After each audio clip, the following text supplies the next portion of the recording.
नमस्कार, मैं करण सोनी, आप सच छत्तीसगढ़ देख रहे हैं। आज प्रदेश में दूसरे चरण का चुनाव है। लोगों में खासा उत्साह देखने को मिल रहा है। कतारबद्ध तरीके से अपने अपने विधानसभा क्षेत्र में बूथ क्रमांक पर जाकर लोग सुबह से उत्साह से ही वोट कर रहे हैं। ऐसे में अमर राज पार्टी के प्रत्याशी विनोद नागवंशी भी यहाँ पे पहुँचे हुए हैं। इनसे बातचीत करेंगे कि आखिर माहौल क्या है। इस महायज्ञ में आपने तो आहुति डाल दी, लेकिन माहौल क्या नज़र आ रहा है? माहौल जो निर्वाचक प्रत्याशी होता है उसको तो हमेशा अपना अच्छा दिखता है जी। और ये पहला चुनाव है हमारा राज पार्टी का और पूरे प्रदेश में 50 जगह लड़ रहे हैं।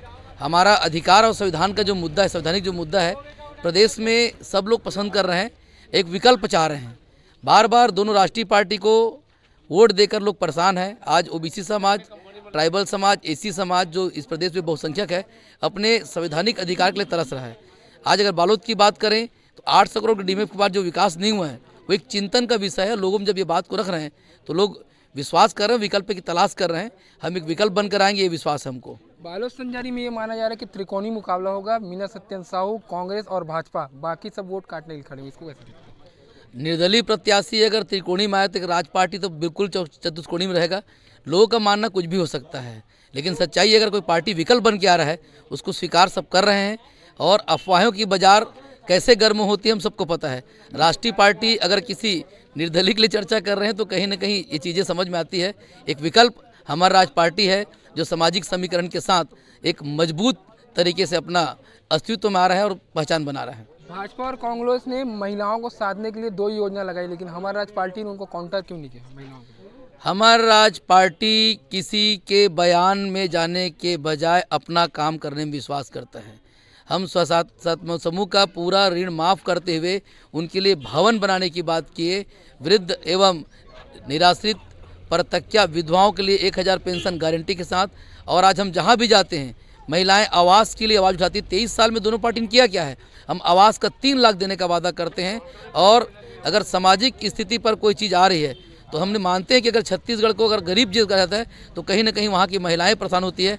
हम सुदृढ़ शिक्षा विकास के साथ विकास के साथ शिक्षा और स्वास्थ्य को विशेष ध्यान रखेंगे, क्योंकि जिस परिवार में कमजोरी होता है वहाँ शिक्षा स्वास्थ्य के चलते बहुत मजबूत हैं।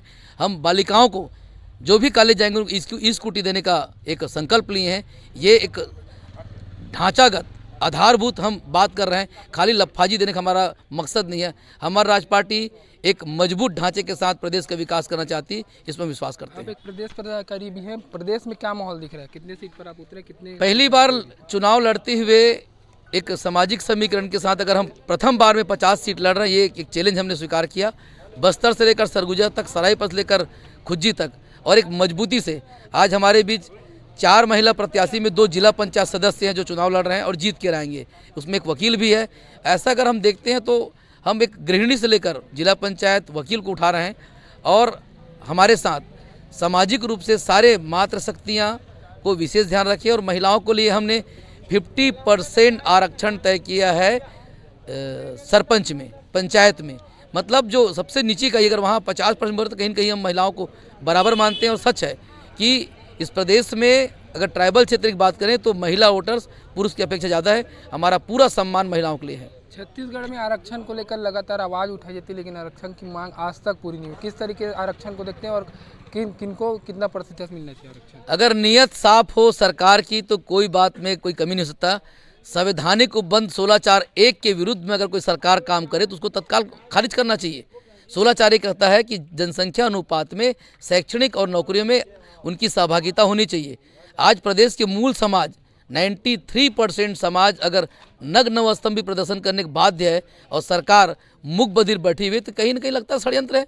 इनका इच्छा है कि मूल समाज के लोग आगे बढ़ ना पाए, उनको शिक्षा रोजगार से वंचित किया जाए ताकि खाली बनिहार करते रहे। और आज दोनों राष्ट्रीय पार्टी पीडीएस की इतनी बखान करते हैं तो ऐसा लगता है देश के बाहर कि अगर पीडीएस चावल बंद हो जाए तो छत्तीसगढ़ के लोग भूखे मर जाए। क्या यहाँ इतनी कमी है क्या? खनिजों की भंडार है, धान का कटोरा है, 3 नदी अपार है। और हमारा एक नारा है, विकल्प है तैयार, अब आई हमर राज। माताओं की मान, किसान के सम्मान और युवाओं का रोजगार, यही हमर राज। तो ये थे विनोद नागवंशी, हमारे राज पार्टी के प्रत्याशी। और बालोद संजारी में ये माहौल माना जा रहा है कि इस बार जो है त्रिकोणीय मुकाबला होगा। अब आने वाले समय में जब 3 दिसंबर को नतीजे आएंगे तब समझ में आएगा कि त्रिकोणीय मुकाबला है, चौकोनी मुकाबला है, या किसके सर यहाँ की ताज आती। बाकी अपडेट के लिए बने रहे सच छत्तीसगढ़ के साथ।